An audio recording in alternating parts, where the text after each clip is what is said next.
дорогие сябры, подрыхтовала я выступ, але так про мяне прыгожа говорили, что я разгубилась.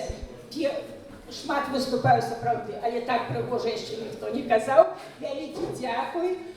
Адно, што не так ужо я шмат гадоў раблю эту справу, перакладаю, пишу. Шмат гадоў я таксама, як і вы, была за мяжой, мыла талеркі, скрабала падлогі, 25 гадоў за мяжой, і вось якраз я быццам бы спецыяльна выбрала вірш, які я напісала адразу, калі 10 гадоў назад я вярнулася, і вось гэты верш я не могла адрадавацца тады. У мяне ногі гэтай глебы не датыкаліся, я лётала. Я гэтыя драўляныя хаты глядзела, і слёзы мяне цяклі, бо за мяжой няма драўляных хатаў. Вось. Зычу вам усім, хто тут не по добрай волі, зычу хутчэй вярнуцца, мець магчымасць вярнуцца на радзіму. А для тых, хто тут застанецца, зычу шмат добрай волі і мудрасці, каб інтэгравацца ў гэтай цудоўнай і годнай краіне. А вірш называецца «Прывід дажджоў». Тых дажджоў, якія 25 гадоў тут не бачыла, прапусціла. Шмат насілі па свеце, ды сціхлі ў сэрцы віхры. Без папрокаў назад прыняло, прыгалубіла роднае неба. Толькі б часу хапіла паставіць усё, паправіць усё, што нагамі стаіць да гары, каб пражыць сваю восень у гэтых кунежных краях так, як трэба.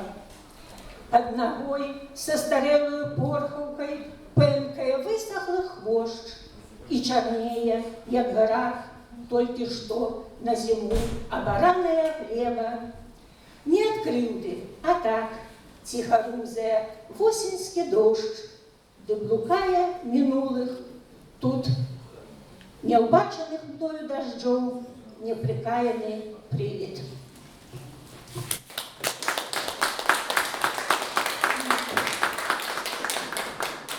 Другі вірш я выбрала зусім новы, яшчэ нават у сацыяльных сетках не запостила.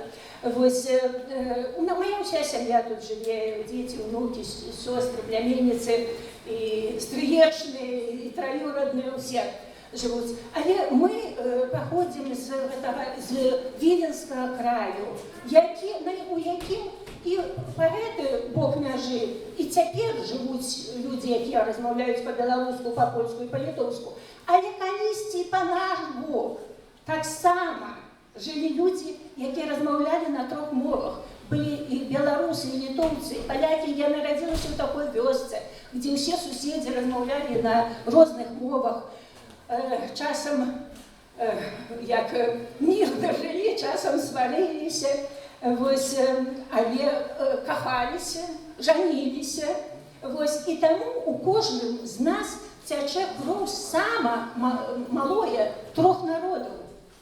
Вось, і я у апошні час шмат маю на пенсіі, шмат маю часу, і думаю, ці заўсёды мы пра гэта памятаем, ці заўсёды мы шануем вось кожную кропельку гэтай крыві. І мой верш называецца «Продкам».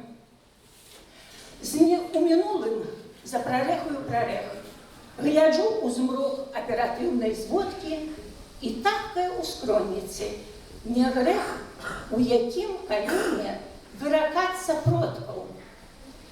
Бурліць сягоння, як вада ў млыне, былое спіць за попельнай завесай, і лёгка нашчант патануць у мане, не бачыць даль за словаў куламесай, не думаць, як і чым дзяды жылі, здаліся ці крапіліся да скону, гляджу з вярхоўяў днёмна і вялі, з мінулага слізгаюць плытаоны, плывуць іх цені чарадой з зямель, где быль і кроў перапляліся нашы, сукі, где сілкаваў адзін камель.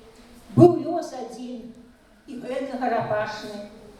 Стяче сльоза, буйная, як горех, плити успомины промелькнули, ходка, и тахкая у скронницы, не грех, уедем коленя, выракаться протку.